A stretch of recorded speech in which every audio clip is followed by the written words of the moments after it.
Hi, and welcome back to the studio. We are here for another sketchbook prompt tutorial. So grab your sketchbook, grab your pencils, and let's do our prompt number 10, which is the Seuss city, drawing a futuristic cityscape in the style of Dr. Seuss. Now, this can go a lot of different directions, and if you don't love the prompt, just adapt it, make it yours. But the idea is we are drawing from imagination instead of observational drawing. So this is a bit of a mind shift that we will undergo in order to do this type of drawing. And it relies a teensy tiny bit on a basic understanding of perspective.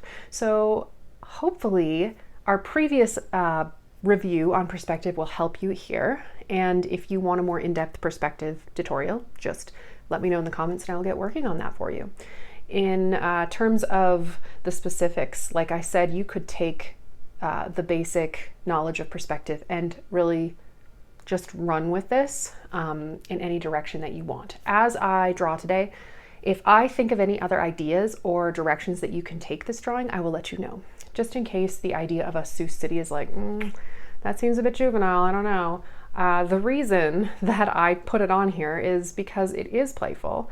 It takes us back to childhood when we first figured out we could draw and make things look three-dimensional on paper. It blew my mind when I would just stare at Dr. Seuss books forever, but when I learned that I could make simple structures with just line on a page, and I didn't have to do math or measuring, and I didn't have to know very much. There's just like a few little steps and rules, like in the same way when you learned to do bubble letters, it's that feeling. So I left it in here because it was an incredibly creative moment in my own artistic development and youth. And who knows what other ideas you'll get from just hanging out in the studio and doing this little exercise with me. I also think it's important to do some simple ones as well. We've done a lot of heavy observational tutorials or sketchbook prompts so far, and I wanted to lighten a couple of them and create a bit of contrast and variety for you so that not every single time you sat down to draw with me, it was like intensely, demanding focus and a certain level of energy. I want some of the sketchbook prompts to be more effortless and just fun. Let's get started. So the materials for this are very simple. You could literally use computer paper. I'm going to work in the sketchbook. I'm going to use some random pencils. These are pretty much the same, but you can really use any pencil. These are, this was a gift from a friend, the black wings. And obviously this one is a bit different, but they are super fancy pencils that I was just lucky enough to get as a gift.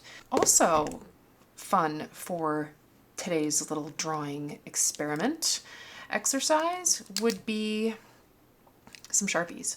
That way, once you've drawn it, you could always go over with Sharpie, and then it could be pretty fun to turn into a coloring page sheet, or you could color it yourself with really anything. Markers would be fun, or especially watercolor if you had better quality paper. We're just going to channel our inner kid today and some basic sort of tricks into some Seuss-like architecture. Simple, say, building side. And a lot of Dr. Seuss stuff is, a lot of the buildings aren't even very deep. Like, they don't necessarily make sense. They're just weird shapes that we recognize as being somewhat house-like. Whatever you do when you're doing these little things, oh, I've already messed up, is to keep the perspective at least, it's very easy and basic perspective, but keep it uniform to help believability. So I've just messed up because you're looking at the left side of the building and then you're looking at the interior right side of the windows. So that is immediately a no-no. And there we've corrected it. So I'm trying to get those little lines matter, I'm telling you. You want these to kind of all be parallel for fudging perspective. But notice how now I'm seeing the left side, you know, of all these things. So just try to keep the perspective uniform. Windows, doors, archways, they're all going to be roughly the same idea. You could get a window shape. Dr. Seuss loves arches, by the way. So a simple window shape would be like this. And at the bottom, you're going to do a diagonal to show the inside and bottom. You don't have to do that. If you want to keep it even simpler, you can just show the left side. And that just means that you're kind of like online with this and you can't see down on the object. So some things to keep in mind if you are, I'm getting really technical about this, which is kind of silly and besides the point because it's a Dr. Seuss like landscape. But I just want you to the reason I think this is more than just a kid's exercise is because it makes you think about your vantage point. And if you're looking up at something, if you're looking up at a building, you're obviously not going to see the bottom ledge like you can here. This implies we're looking down at it a little bit. So if you're looking at it flat, straight on, you might not see anything. And then if you're looking up at it, you'll obviously see more of the top. You'll see more of the top because you're looking up at the building, up at the arch. So I hope that you're not judging my drawing ability from these random shapes. They look kind of horrible, but I am not going to change anything other than switch to marker so that I can make sure that you see things really clearly. So let's do something silly. Let's just do a wall here and let's do crazy arch. Notice how I'm like really I'm not caring about what's actually going on here. I'm just sort of be playful with this, be patient. Notice, okay, so I can see the right side of this, meaning I better be able to see that as well. And I've made some sort of arch, and it's not perfect, really, it isn't. You can see a bit of the top here, which you shouldn't be able to if you can see the bottom here, but that's not really going to matter for the success of the whole sketch drawing. You're going to make a ton of stuff and it's kind of going to be lost in the chaos. Let's do a couple more archways, like doorways. So a lot of Seuss houses are kind of weird and they don't have a ton of depth. And he did like weird sort of lumpy buildings. That's all, that's the only way I can think to describe them. We're talking like the wall doesn't have to make sense. It can be bulging out. The chimney can be spiral. It's like some weird stuff, right? I'm honestly just making shapes right now. They don't have to make sense. Honestly, this is part of it. Like push yourself creatively to not make sense. It's kind of hard to do. I'm kind of logical and I find this very difficult, but I'm doing my best. So kind of making a rooftop shape. And the key is to just kind of like, just keep in mind, like make little edges to stuff, make things mildly, what do I put on the top? Mildly three-dimensional and you're going to succeed. So I'm going to mimic this line here and suddenly we have kind of some uniformity happening. See that? Simple, simple, simple. And this kind of implies like a bulge out here. And even this is incorrect, right? This line should be more slanted. It doesn't matter. It's okay. It's gonna be fine. I should have made the door first, but that's okay. Some other fun, simple things you can do is add a bit of texture to show that depth, adding the like little ridges of the rooftops and things like that. Make a circular window here. And what are we gonna do on the side? Little window, and it's not all making sense, right? But it doesn't matter. Let's do a circular window here with like a perch coming out. This might fail. Be brave. Maybe try to do this stuff in pencil first if you've never drawn in this way. Because I wouldn't really keep this line here. If there's one thing I could change about this little building sketch, it would be to not have that line there. I think it's a bit strange and it kind of keeps this from looking like it's an entryway. That's okay though. We're just messing around. For stairs, so a simple way is to start with this kind of laddering line and then take a line, draw it on an angle back, and then draw another one until it's right below this one and make a line down. I'm going to do this gigantic so that you can really see. Notice that I'm not being precious about this at all. So I just want you to be able to see it. And then take this line, draw it back, and take this from this corner, draw one over, and go straight down. Okay? Then this one goes over, and you're going to pull it out until it's horizontal, until it's beside this line. So like this. You're going to do the same with this line until it is below this one. It's okay. Like the first couple times when I was drawing this as a kid, I kept messing up the length and I would get it terribly wrong. And now I'm kind of more practiced at it, but I would mess up all the time. I would draw the line too far, etc. So just use a pencil, that's okay. But the other way you can kind of help yourself is by doing this line first. Then all you have to do is connect the two.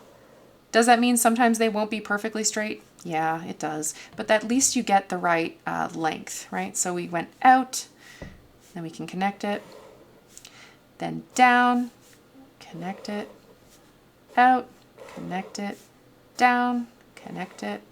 See how simple it is? And suddenly you have a staircase, a fake staircase in 3 dimension. It is very satisfying. You have no idea.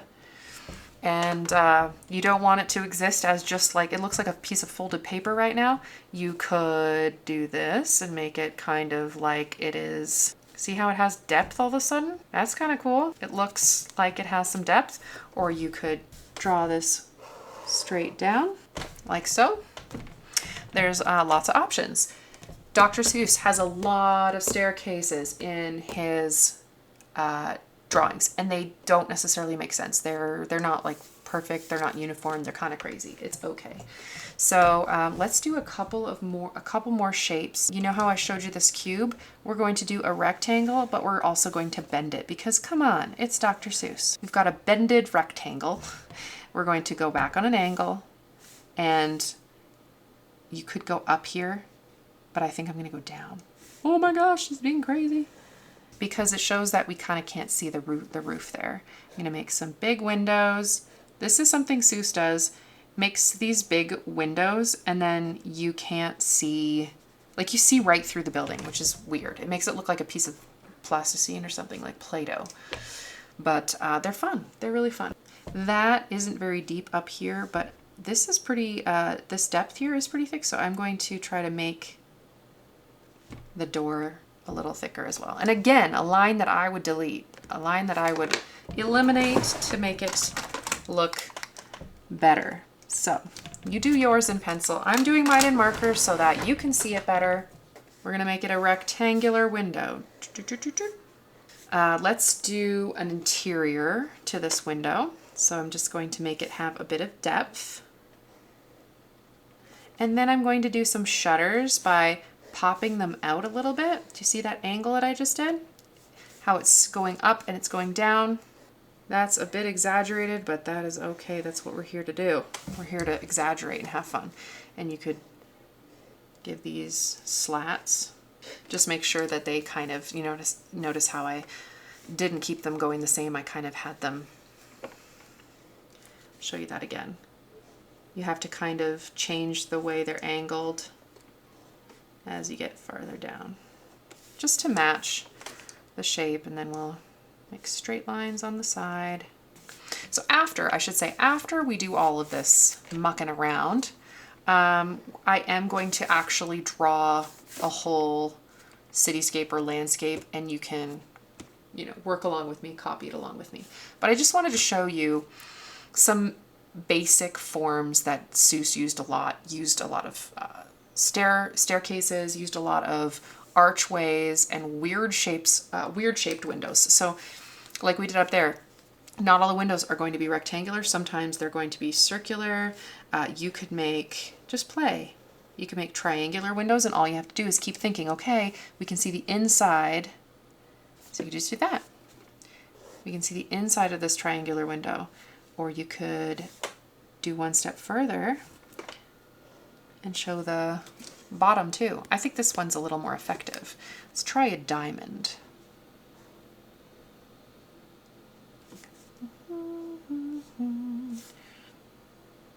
Pretty cool, right? So it's very, very simple to make things look 3D. Here's the footprint, the front, the facade, if you will. And we're gonna try to make everything just a little like dopey, like a little woo, a little crazy. Okay, and since we can see that side, we wanna be able to see the bottom of that, and we wanna be able to see the side of the building, and we're gonna make it, again, make it weird, make it wacky, make it wonderful, make it non-uniform. That's awesome, that's okay. Let's make some windows here.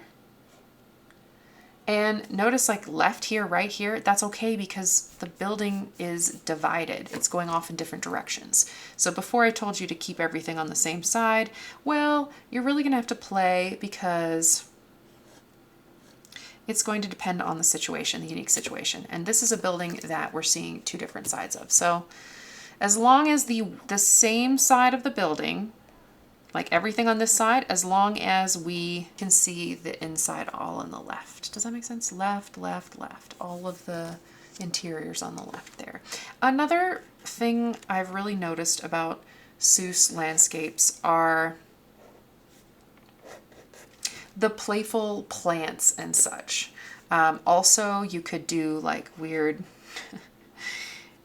weird blobs, like just weird stuff. Okay. Oh, the Places You'll Go is the perfect Dr. Seuss book to look at when chatting about how to kind of emulate Dr. Seuss's landscape and such. Notice this shape and how the contour lines that are going like this make it curved. We've got weird, nonsensical, sometimes they're really winding pathways, and they're not just flat, they have some texture. See that? It shows that the grass it's elevated. It's a little bit higher. And then these shapes, they're totally random, but we can see the top of a building here and it has an indent, almost as if this is a wall. We've got some weird plants, triangle top, square top, lots of different shapes come into play.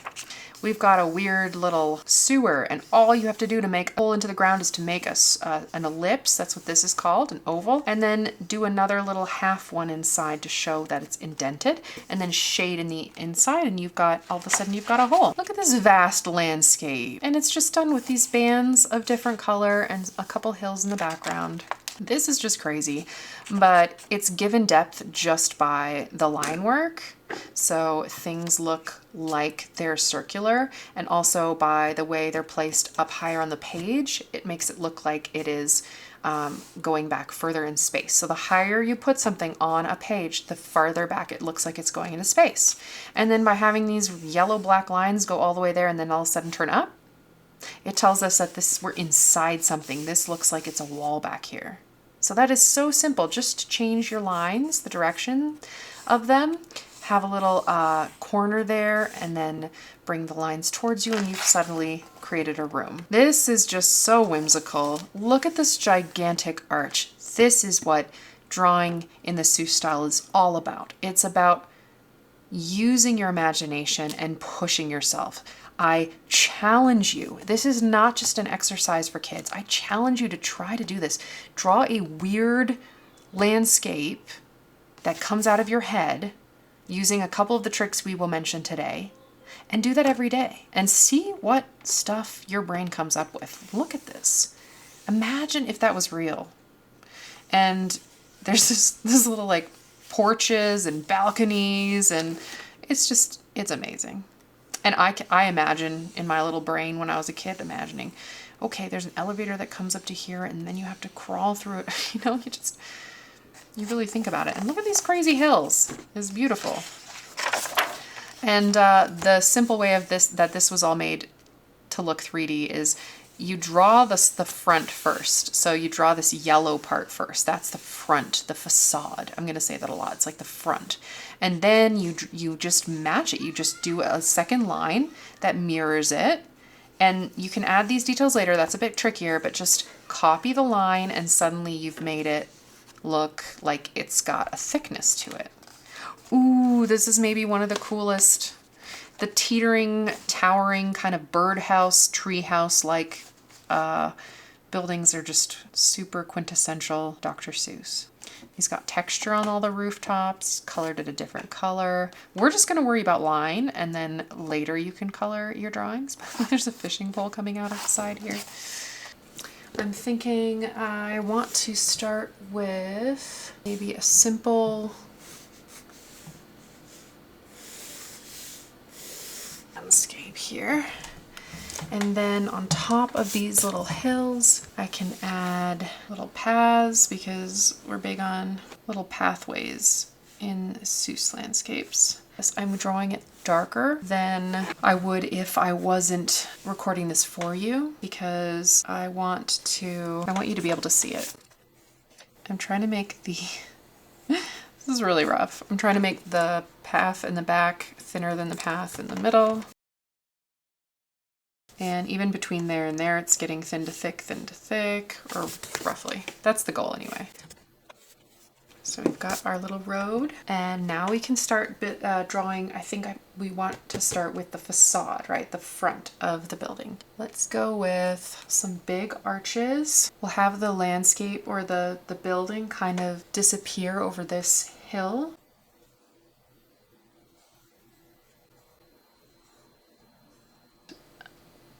We're going to see this side of the building. And since we're seeing this side, that means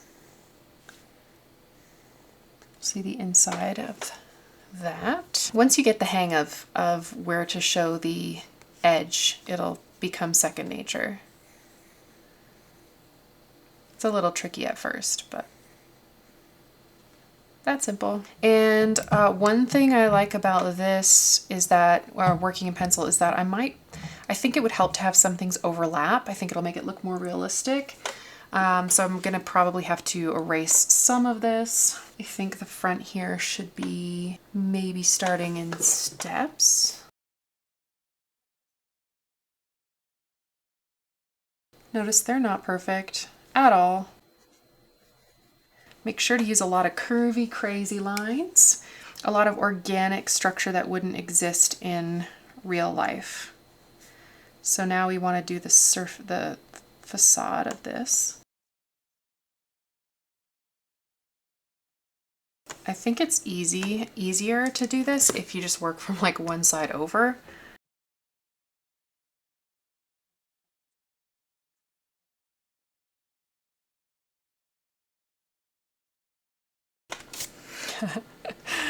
Oh, I'm not entirely sure I'm going to like this exercise at all. Hey, but we live, we learn, right? I just feel like I'm not as good at this stuff. I'm gonna leave that actually through there. Much better at working from observation, but it's good to know your strengths and kind of try to work through them. Let's make this go up. Now we're getting some interesting things happening. I want you to take a minute to recognize and pay attention to the fact that what I initially draw here as a part of this building is not the way it ends up looking. So I'm just trying stuff out. We're working in pencil. It's no big deal. I am figuring out how to make shapes, figuring out what I like and what looks good next to other areas. And you will see that most of this, not most, a lot, a fair bit, gets erased and replaced with different shapes.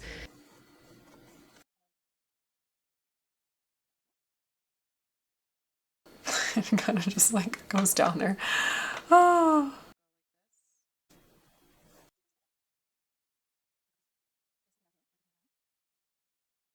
So there's a weird little slidey thing that clearly has to land in a pool. Obviously. Sometimes I do little lines like this, seems pretty simple, but it's important to make it look like the side and it's going down. Now it just looks like you're falling to your death, but ooh, that doesn't have to be a pool. That could be a hole going into a whole different world down there. Ooh, I like that idea. That's kind of crazy. Got some little steps leading up. That is not very good. Oh, this hurts me. This hurts me. So the bridge is on top of what I thought was a road, but now I think it might be a river, because then we could have water pouring off over the side. Ooh, I like this. You know what's neat though, is as rough as this is, it's kind of helping me be inventive, right? And do things that I probably wouldn't have thought to do otherwise. So I've just had the inspiration to turn this into a weird water park, and I think I will like it more. How do I do that? Good question. That looks like it's got steps, so notice I kind of like drew through the wall just to kind of see. Okay, so the steps look like they keep going all the way up.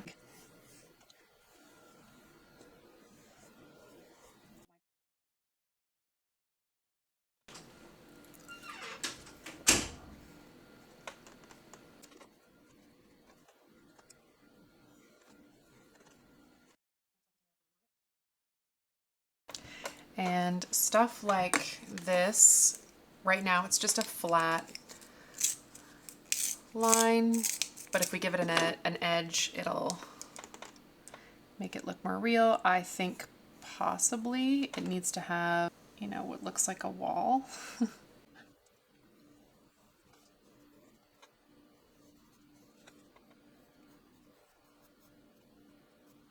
So it doesn't look like you're just gonna fall right off, even though most of these areas look like you're gonna just fall right off. So now I think what I would add, if it's going to truly be some sort of weird wacky water park, is I would add some features. Like this is like, looks like it's protruding.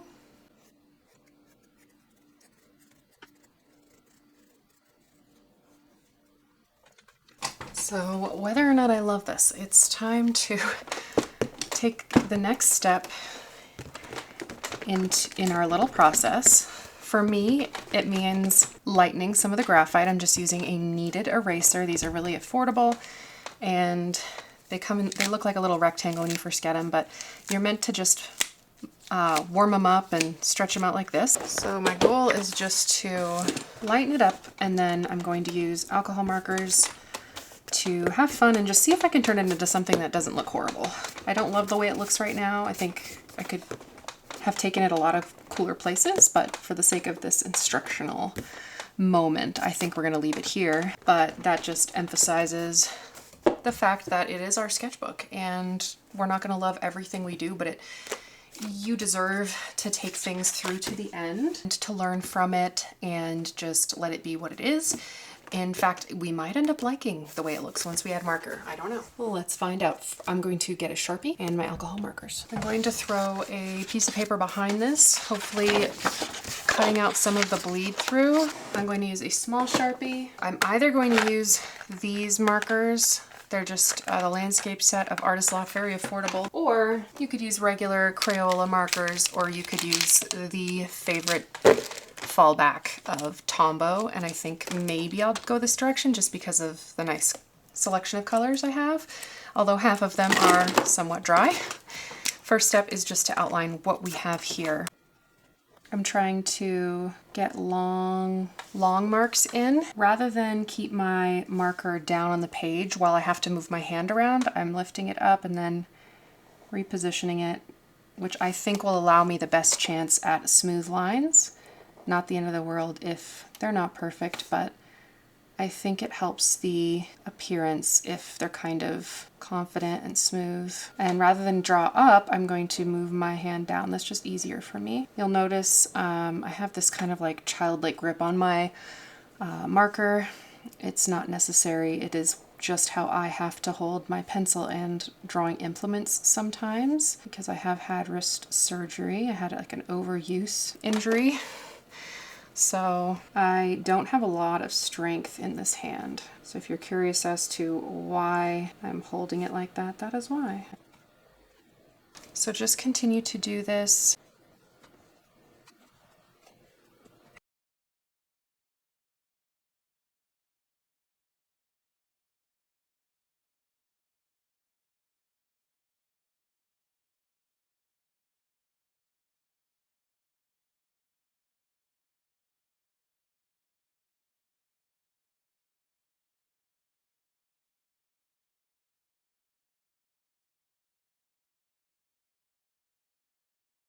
So now with a plastic eraser instead of the kneaded eraser, I'm going in and I'm going to try to get rid of as absolutely much pencil as I can. A little harder for me because I press so hard, but still it'll make a difference. It'll make this look a lot better. And also, if you leave the graphite on there, you may think, oh, it's not going to show up much compared to marker, but it might dirty the marker, especially if you're using lighter colors. So we're going to try to get as much off here as we can. All right, now we have to pick the color scheme we like. So kind of just play favorites now. And you can also bring out, say, highlighters. I love these mild liners. They work really well. And this would be if I wanted like a muted palette, I could do this. So I like certain ones, and then I just kind of sub in different colors to see what that does. I think I'm going to just start with choosing a side, like the facade here. It's funny, I kind of miss the top here.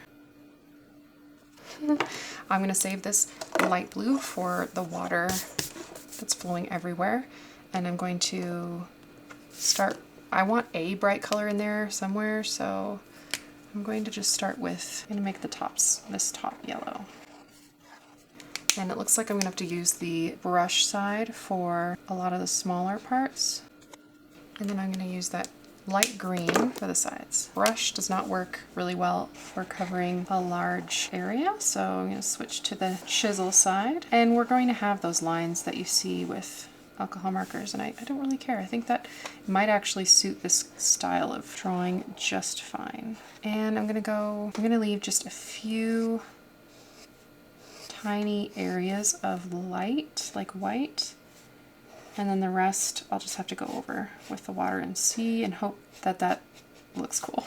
This chisel's broad enough that you can actually use the point as well. Like I said, using the smaller part of the chisel for some of those smaller spots, and it's up to you whether you like curve things or you keep things, you know, as vertical as you can, like as straight up and down. They're going to have a bit of a different look depending on what you choose to do. I don't use these a lot, and so I'm just experimenting. I suspect that keeping my marks mostly going up and down is going to look better. It's going to look like more structurally real, I guess, than if I'm going every which way. But in these small little like arch areas and stuff, I don't really have a choice. I don't think it would look great to go up and down. So I'm just going to go with the flow of the actual shape, the whole side here. But yeah, now's the time in your drawing for this exercise for you to just turn on a podcast, an audiobook. You can tune me out, turn me down. I don't have a lot of artistic input at this point. This is just going to be cozy fun time where you get to play with your color. And this is maybe the most rewarding part. I love the whole designing a new space part, but it was a bit painful for me. Like I felt I could always do better, I could do better, I could do better. So this exercise is really good for just shutting the brain up, saying, yeah, I could do better, but... Or I could just have fun. I guess it makes sense to do yellow on all the sides. Trying to stay sort of consistent. I think you could totally have fun and just do crazy stuff and not be consistent and not have it make sense, just play. But for curiosity purposes here, I'm going to try to make it make a little sense. Look at these steps up here that have no side. Keep your Sharpie at the ready, because you might end up with an edge that makes no sense. There we go, problem solved. I notice here there's a line because this was another sort of, oh, Jessie, whatever. This one comes down here. There, I think that makes sense. I mean, it looks a bit weird, but it makes more sense than not having that line there when clearly the water dropped down. And I wanted this to kind of look like a puddle. So it doesn't have to be uniform. And I think it would serve it well to have some of the smoky blue. Oh, nice. Ooh, I like this.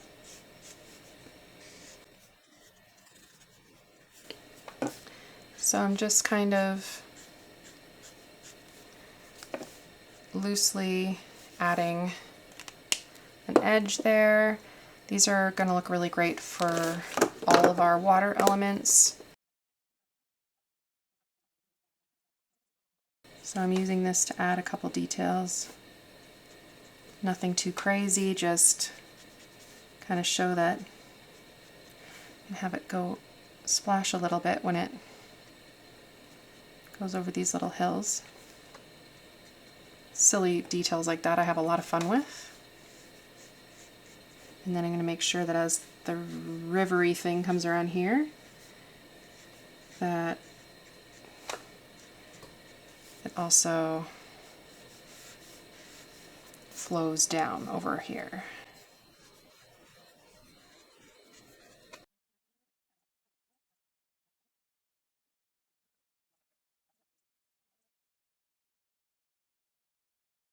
I'm going to be probably making some coloring pages after this experiment. I'm really having fun with that. Be bold, be brave. I can't mess it up that bad. Just tell yourself I can't mess it up that bad. It is literally an experiment. If you want to, if you're afraid of messing it up when you do the coloring stage, just take a picture before you get to the coloring stage. And that way you'll always make sure it's a good picture, well lit. That way you'll always have that. You could print it out and you could color it a bunch of different ways to see what you like. Or you could just do what I'm doing and not care. And say, heck, if I drew it once, I can draw it again. This might be the stage where you let your kid color it in, like, hey, I made this for you. They're gonna love that. Then they might not stop pestering you to draw more for them to color in. It's more cool than drawing in a coloring book if your parent or aunt or uncle drew the imaginary place for you. Plus you could put something in there like block letters that say their name. So it's like, hey, I made a city named after you. How cool would that be?